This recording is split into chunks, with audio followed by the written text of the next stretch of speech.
Thank you very much, Buenos Dias.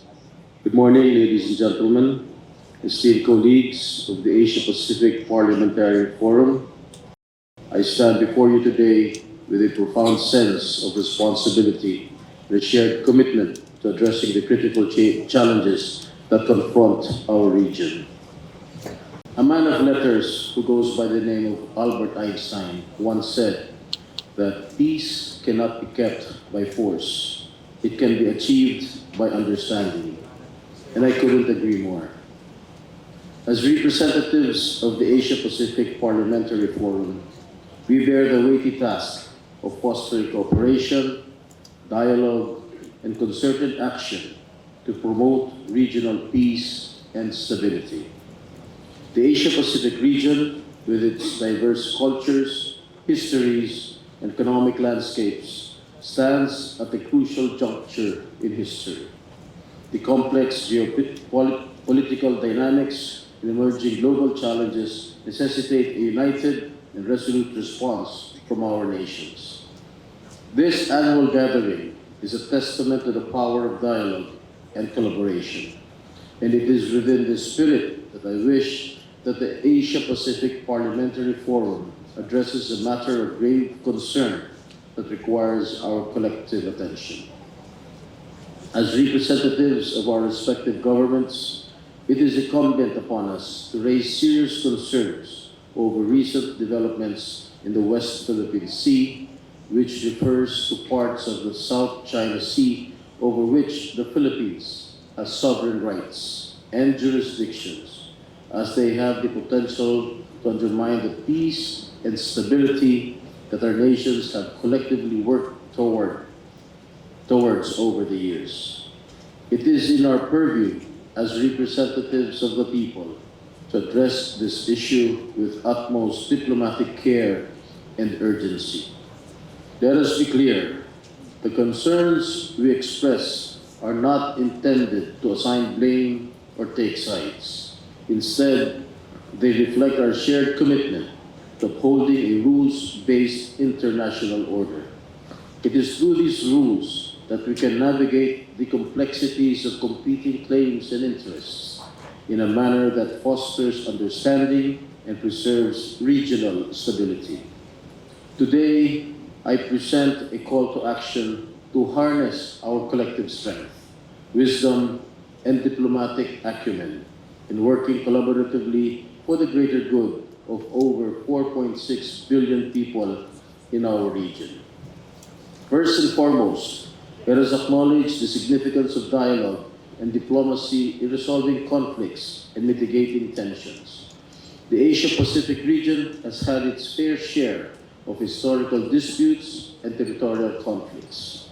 However, it is through open and respectful communication that we can find common ground and build bridges towards lasting peace. And I urge each member to engage in dialogue actively, seeking understanding and cooperation even in the face of differences. It is through our collective diplomatic efforts that we can send a strong message of unity, urging all parties involved to prioritize dialogue over confrontation and cooperation over competition. The Asia-Pacific region has thrived when we have worked together, and it is in this spirit that we address the current challenges in the South China Sea. The Philippine government, under the leadership of our President Ferdinand Romualdez Marcos Jr., has been consistent in trying to address the issues surrounding the West Philippine Sea through diplomatic means, in the hope of decreasing tension in the area. President Marcos met with Chinese President Xi Jinping at the sidelines of the recently concluded APPF summit in San Francisco, California. They affirmed that the situation in the South China Sea does not comprise the entirety of Philippines-China relations, and that maritime issues should be managed properly. Interdependence among states is a fundamental aspect of international relations. The Philippines and Japan, both maritime nations, are currently working on a reciprocal access agreement that will enhance their defense cooperation. The RAA will provide a legal framework for joint military exercises and operations, which will improve the military capabilities and interoperability of both nations. Once finalized, agreement is expected to be submitted to the Philippine Senate for concurrence. The RAA implementation will strengthen the strategic partnership between the two countries, which aims to contribute to maintaining peace and stability in the region. I also urge each delegate to urge their respective governments to affirm multilateralism. Cooperation between key nations can set an example and in turn encourage other states to likewise engage in collaborative security initiatives. It is in this light that we seek your support for the Philippines' bid to the United Nations Security Council for the term 2027 to 2028. If elected as a non-permanent member of the Security Council, the Philippines will uphold the rule of law in the peaceful settlement of disputes in advancing and maintaining international peace and security. Considering the enduring significance of peaceful dispute resolution mechanisms, I strongly recommend incorporating a promotion of the 1982 Manila Declaration on the Peaceful Settlement of Disputes.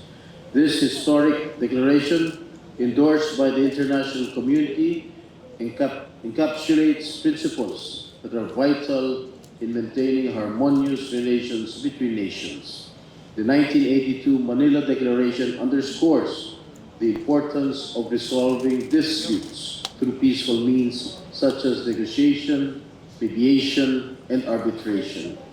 It also affirms that resorting to judicial processes should never be considered an unfriendly act.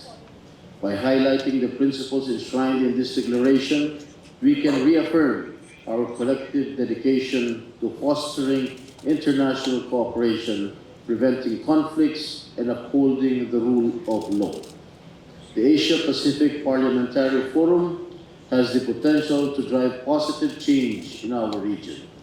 And I urge every member to answer this call to action, to approach our shared responsibilities with commitment, and to work tirelessly to promote regional peace and stability. Together, we can establish a legacy of cooperation, understanding, and prosperity for future generations. This year's theme, Resilient Partnerships for Peace, Prosperity, and Sustainability, encapsulates the essence of our collective aspirations and responsibilities as representatives committed to the well-being of our nations and the global community. Resilient partnerships for peace are not just a necessity, they are the moral imperative of our time.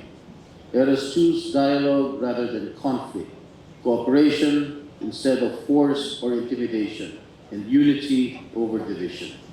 Together, let us lay the foundations for a more secure, stable, and progressive Asia-Pacific region. May our deliberations in this forum be marked by a shared commitment to resilient partnerships, and may our actions reflect the enduring spirit of cooperation that defines our collective pursuit of a better world. Maraming salamat po. Thank you very much.